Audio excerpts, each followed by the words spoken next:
আজকে আমি আর আমার বোন কই খেতে গেলাম আর কি কি করলাম এগুলোই আপনাদের সাথে শেয়ার করব। হ্যালো এভরিওয়ান, দিস ইজ তোরা ফ্রম তোরা ব্লগ। আশা করি আপনারা সবাই ভালো আছেন। আপনাদের দোয়া এবং আশীর্বাদে আমিও ভালো আছি। আজকে যেহেতু ঈদের দ্বিতীয় দিন, আমার পেজে সকল মুসলিম ভাই এবং বোনদের আজকে ঈদের দিনটা কেমন কাটলো অবশ্যই কমেন্ট করে বলবেন। বাই দ্য ওয়ে, আজকে আমি আর আমার বোন একটু ঘুরবো ভাবলাম, আর বাইরে গিয়ে একটু খাওয়া দাওয়া করবো। বাসে আসলে তো আমি আমার বোনকে নিয়ে একটু টুকটাক ঘোরার চেষ্টা করি। তো রাস্তায় গিয়ে দেখি যে রাস্তা একদমই ফাঁকা, আর এদিকে হচ্ছে একটা ফুল গাছ দেখছিলাম, ফুল ছিঁড়ে নিছি ওখান থেকে। আর এই যে আমি আর আমার ছোট বোন কিন্তু আমার থেকে 12 বছরের ছোট। ওকে দেখে একদমই বোঝা যায় না, এখন লাগে যে আমরা দুই বান্ধবী, আর আমরা সবসময় বান্ধবীর মতন করেই থাকি। সো এই যে আঁকা বাঁকা রাস্তা দেখতে দেখতে ফাইনালি আমরা বান্দরবান টাউনে পৌঁছে রিক্সা নিয়ে নিই। এখন আমাদের দুই বোনের গন্তব্য হচ্ছে মুন্দির দোকানে। আমি যখনই বাসায় আসি তখনই আমি আমার বোনকে নিয়ে মুন্দি খেতে যাই। আর ঢাকায় যে মুন্দিগুলো পাওয়া যায় ওগুলোর টেস্টটা কেমন জানি আমার কাছে ভালো লাগে না। তো যারা যারা অথেন্টিক মুন্দির টেস্ট পেতে চান অবশ্যই বান্দরবানে চলে আসেন। মুন্দির দোকানে গিয়ে আমি এই জিনিসটা দেখে একদম অবাক হয়ে গেছি। দেয়ালে দেখেন কি সুন্দর করে আঁকছে খাবারের ছবিগুলো। যেহেতু যাওয়ার সাথে সাথে অর্ডার দিয়ে দিছি, তাই একটু চিন্তা মুক্ত ভাবে ভিডিও বানাচ্ছিলাম। তো ফাইনালি আমাদের খাবারগুলো দিয়ে দিছে, বড় মুন্দি একটা, ছোট মুন্দি একটা, আর কাবাব চাটনি আর কাবাব। আমার সবচাইতে বেশি কাবাব চাটনিটা ভালো লাগে, ঝাল ঝাল পাহাড়ি মরিচ দিয়ে ভর্তা করে দেয়। আর এখানে হচ্ছে যে মুন্ডি চিকেন চাটনি, এটাও অনেক বেশি মজা ছিল।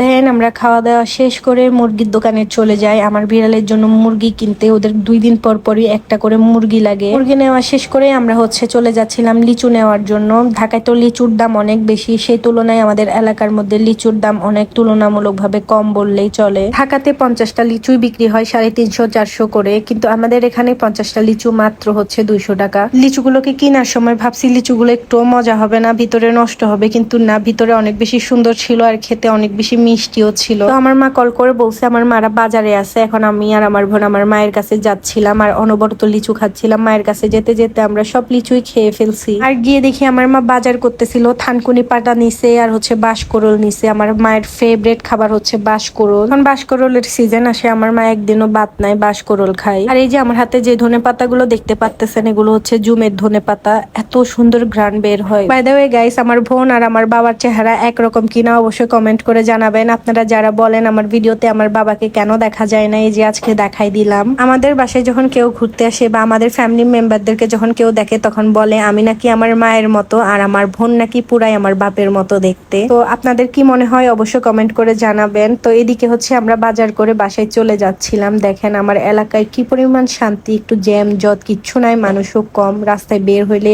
অনেক বেশি ভালো লাগে। বাসায় এসে আমি যখন রুমে ঢুকি তখন আমার বিড়ালগুলো আমাকে দেখে খুশি হয়ে যায়, আমার পায়ের পাশে ঘুর ঘুর করতেছিল। আর গাইস আমার পাটা সবাই ইগনোর করবেন, মাত্র আমি বাইরে থেকে আসছি। দেন আমি ড্রেস চেঞ্জ করে হচ্ছে লাউ শাকগুলো আনতে চলে যাই। আমার বাবা এই লাউ শাকগুলো ছিঁড়ে দিছিল।